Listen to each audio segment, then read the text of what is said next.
লাল সবুজে মোড়ানো জাতীয় পতাকায় শেষ বিদায় নিচ্ছেন সাবেক প্রধানমন্ত্রী ও বিএনপি চেয়ারপারসন বেগম খালেদা জিয়া।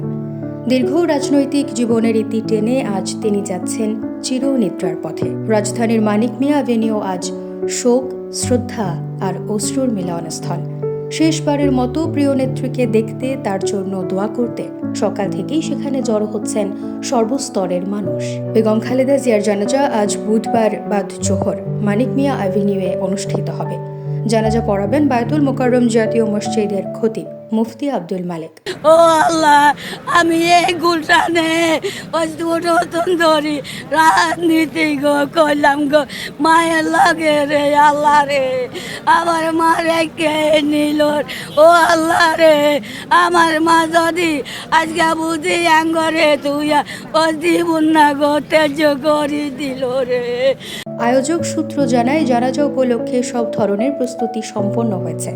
জানাজা সুষ্ঠুভাবে সম্পন্ন করতে পুলিশ, বর্ডার গার্ড বাংলাদেশ, সেনাবাহিনী সহ অন্যান্য আইনশৃঙ্খলা রক্ষাকারী বাহিনীর সমন্বয়ে কঠোর নিরাপত্তা ব্যবস্থা নেওয়া হয়েছে। এর আগে সকালে কড়া নিরাপত্তার মধ্যে জাতীয় পতাকায় মোড়ানো তার মরদেহ রাজধানীর এভার কেয়ার হাসপাতাল থেকে গুলশানের বাসায় নেওয়া হয়। সেখানে স্বজন ও দলীয় নেতারা শেষবারের মতো তাকে শ্রদ্ধা জানান। পুরো এলাকায় নিরাপত্তা বলয় গড়ে তোলা হয়। অন্যায়ের কাছে মাথা নত করিনি এবং এই মৃত্যুটাকে আমি মেনে নিতে পারছি না।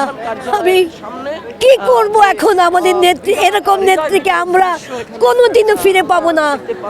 আল্লাহর কাছে দোয়া করি, ফরিয়াদ করি, আল্লাহ যেন আমাদের দেশ নেত্রী বেগম খালেদা জিয়াকে জান্নাতবাসী করুক, আমিন। এদিকে খালেদা জিয়ার প্রয়াণের শোক ছড়িয়ে পড়েছে দেশের সীমানা পেরিয়ে তার জন্মভূমিতে। বাংলাদেশের সাবেক এই প্রধানমন্ত্রীর জন্ম পশ্চিমবঙ্গের জলপাইগুড়ি জেলার নয়া বস্তিপাড়ায়।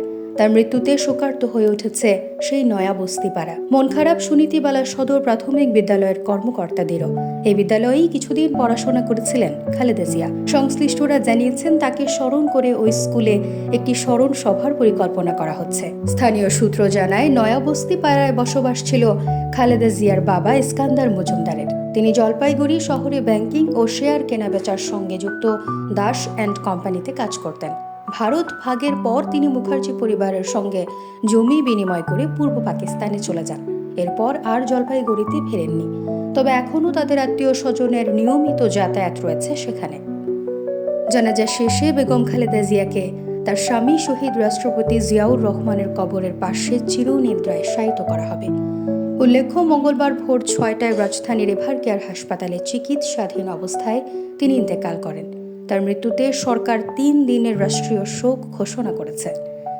আশরাফ ফারুকি, ডেস্ক নিউজ, অগ্রযাত্রা প্রতিদিন।